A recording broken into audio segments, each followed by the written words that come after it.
Relevant authorities to assist MACC in illegal bauxite mining probe. UMNO now more democratic and inclusive.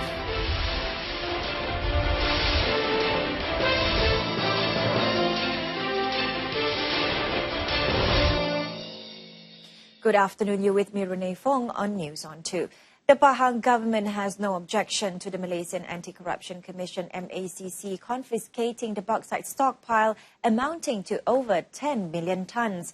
Menteri Besar Datuk Seri Adnan Yaakob said the MACC would have solid grounds to take such an action to resolve the issue on illegal bauxite mining in the state.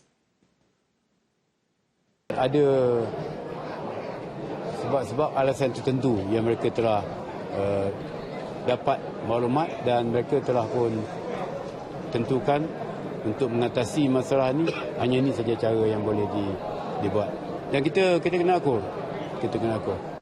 The seizure of the bauxite reserves on the state and private land was done under Section 33 of the MACC Act 2009. Individuals who violate the notice is punishable under Section 69 of the same Act, which carries a maximum fine of 10,000 ringgit or 2 years jail or both.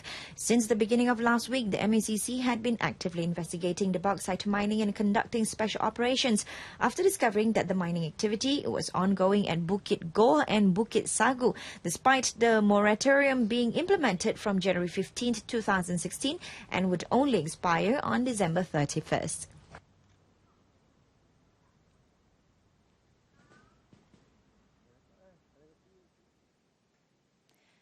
Meanwhile, the Natural Resources and Environment Ministry is totally committed to and will continue to offer full cooperation to the MACC on the investigation of the illegal mining of bauxite in Pahang. Its Minister, Datuk Seri Dr. Wan Junaidi Tuanku Jaafar, said the ministry would not entertain any appeals or requests to interfere with MACC's ongoing investigations.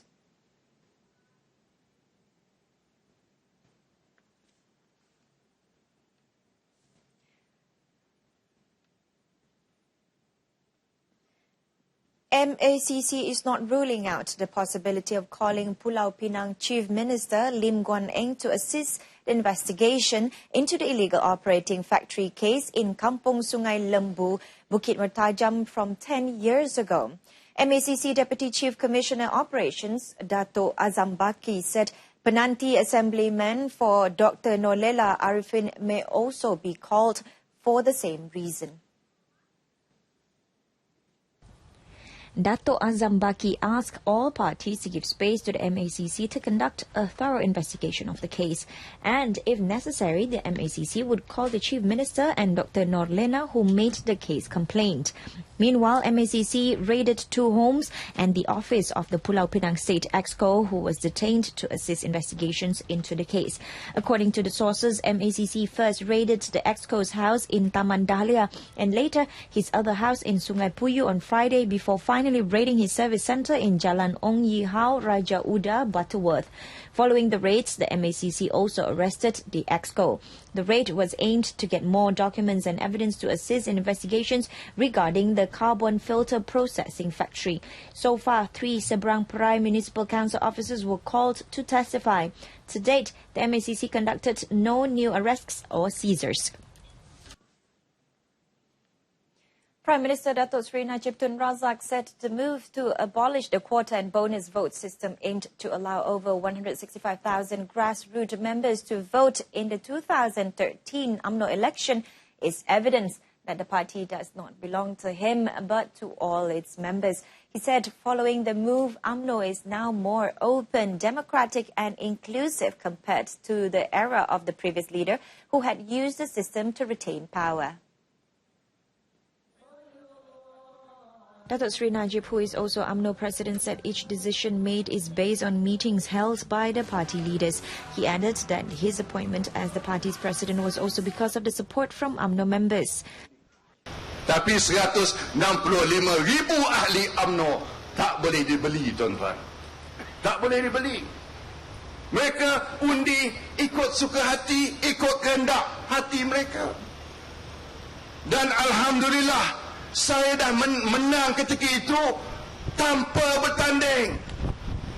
Maknanya UMNO menyokong secara terbuka kepimpinan saya. Datuk Seri Najib said this after opening the Masjid Tanah UMNO Division Delegates Conference in Alor Gajah, Melaka yesterday. 95 new cases of animal bites have been reported in Sarawak, which are 27 cases in Serian Division, 3 in Sri Aman, 64 in Kuching, and 1 in Samarahan. Sarawak State Health Department in a statement yesterday said of the total 82 cases involved pets, namely dogs 57 cases and cats 25 cases, while 13 cases involved wild animals or strays, which are 5 dogs, 7 cats and 1 bat. This brings the cumulative number of animal bite cases beginning April 1st, 2017 until yesterday to a total of 2,202 cases, and as many as 911 people have received the anti-rabies vaccination. Meanwhile, the Sarawak Veterinary Services Department said it had held a vaccination program in Kampong Tai, Serian yesterday, and as of 3 p.m., 98 dogs had been vaccinated. A cumulative total of 30,305 pets, comprising 22,663 dogs, 7,597 cats, and 45 other animals were vaccinated. The Law Reform Marriage and Divorce Amendment Bill 2017 or Act 164, which was passed by the Parliament last Thursday, does not involve Muslim married couples. Minister in the Prime Minister's Department, Datuk Sri Jamal Khair Baharum, said the law would only be applicable for dissolution of marriage involving non-Muslim couples whose marriage was registered at the civil court and one of them later converted to Islam. 88A telah pun ditarik balik, jadi maknanya hal-hal yang menjadi tentangan dan kekangan itu sudah pun dihilangkan, yang mana pada masa tersebut telah dibincangkan secara detail bagaimana untuk menyelesaikan perkahwinan ini. Jadi 164 pada pindaan 51/1 itu telah memberikan satu jalan keluar penyelesaian bagi tujuan pembubaran.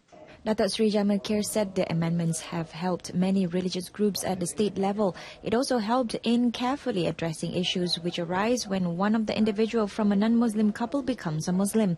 Datuk Sri Jamal Khair, who is also UMNO Supreme Council member, said this after opening the Tasik Galugo Wanita UMNO Delegates Conference yesterday.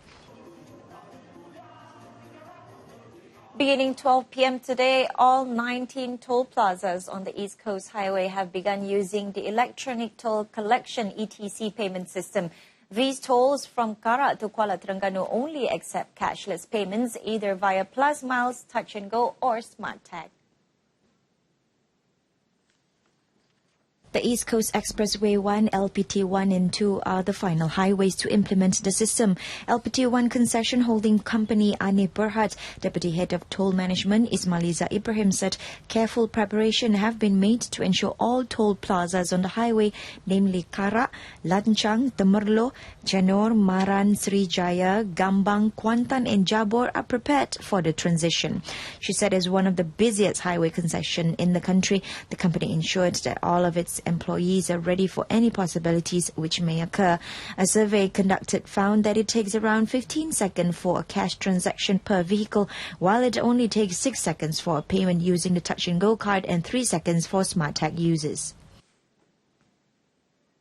Police have arrested 3 teenage boys linked to ruckus at the Nothing to Hide 2.0 forum in the Youth and Culture Complex, Section 7, Shah Alam, Selangor yesterday. Shah Alam Police Chief ACP Shafin Mamat confirmed in a press conference that 2 of the teenagers, aged 18 and 19, were students of a private college, while the third one was unemployed. According to ACP Shafin, police will conduct a thorough investigation into the incident, which includes calling the program organizers. To date, the police has not received any police report on the incident from the organizers. The atmosphere of the program organized by the Bersatu Youth Malaysia Armada turned rowdy when a handful of attendees began throwing flares, chairs, shoes and bottled water at each other. The incident started around 5:10 p.m. when a male from the audience asked Chairman Tun Dr. Mahathir Mahathir Mohamad about the Memali tragedy in Baling Kedah from September 1985. The items thrown by the attendees almost hit Tun Dr. Mahathir, some reporters and photographers who were on the stage at the scene. Coming up next, government assures ECRL fares will be affordable.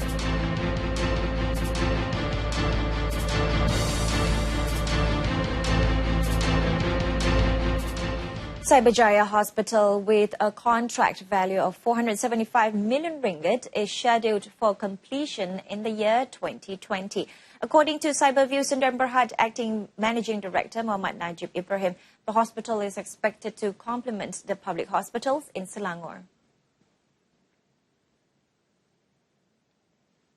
In a statement, Cyberview Sdn Bhd confirmed that Gadang Holdings Berhad has been appointed as the main contractor for the project. The 288-bed facility would be located in the vicinity of Jamin Mall and serve not only the residents in Cyberjaya but also those living in Puchong, Dengkil and Sepang. It would also help in reducing the congestion at public hospitals in neighbouring Putrajaya and Sepang. Cyberjaya Hospital is designed in compliance with the Green Building Index certification standards for sustainability, including optimal solar orientation and solar energy harvesting technology that facilitate eco-friendly and energy-efficient operation.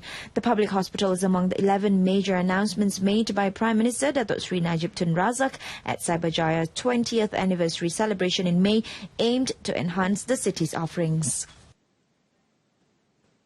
The government will ensure that the rail fare for the East Coast Railway-linked ECRL project, which will run from Gombak, Selangor to Kelantan, will be affordable to the people.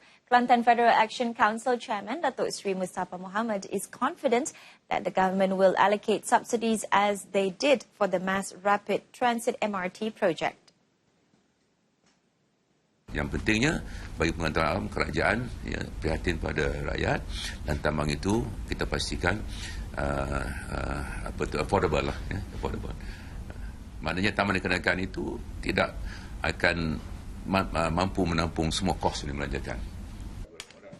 Datuk Sri Mustafa, who is also International Trade and Industry Minister, was commenting on statements made by the opposition that the high cost of the project would result in a high fare for the ECRL service. He added that the Kelantan government has begun acquiring 445 hectares of land in the state for the construction of the 70-kilometre railway line in 5 stations in the state. The construction of mega project will be done in 2 phases, where the first phase will cover a 46-kilometre stretch and the remaining 24 kilometres will be constructed in the second phase of the project. The project is slated for completion in the year 2024. In a bid to enhance the quality of its service delivery, Rapid KL has today started a special shuttle bus service in support of its monorail service, which currently operates with only 2-car train sets. In a statement, Rapid KL said the shuttle service operates between 7 a.m. and 10 p.m. daily, except on weekends and public holidays. The special bus shuttle service will travel throughout the monorail alignment from KL Central to Titiwangsa, which stops at all monorail stations at a frequency of between 15 minutes and 20 minutes, depending on traffic conditions. The shuttle buses, however, will not make stops at Tun Sambantan and the Bukit Bintang stations on its return trip from Titiwangsa to KL Central, due to the one-way street alignment on both routes. A total of 96,000 individuals across Malaysia were declared bankrupt last year, with 24% consisting of those under the age of 35. Realizing the alarming situation, the CIMB Foundation organized the Be Smart program, a 2-day financial literacy program aimed to provide basic financial management skills to youths to reduce youth bankruptcy rates. CIMB Group CEO Tengku Datuk Sri Zafrul said since commencing in December 2016, 4,000 students from higher education institutions have participated in the program, which exposes participants to topics such as risk assessment, property investment and debt management. It's about financial awareness lah. That's why kita kena spend more time on exposing them or educating them about financial planning. and be financially independent. But more higher purchase, it's a long-term loan that they'll get affected. He noted that 3.5 million ringgit was allocated for the first edition to Be Smart program. The subsequent edition will involve a higher turnout, targeting 12,000 students.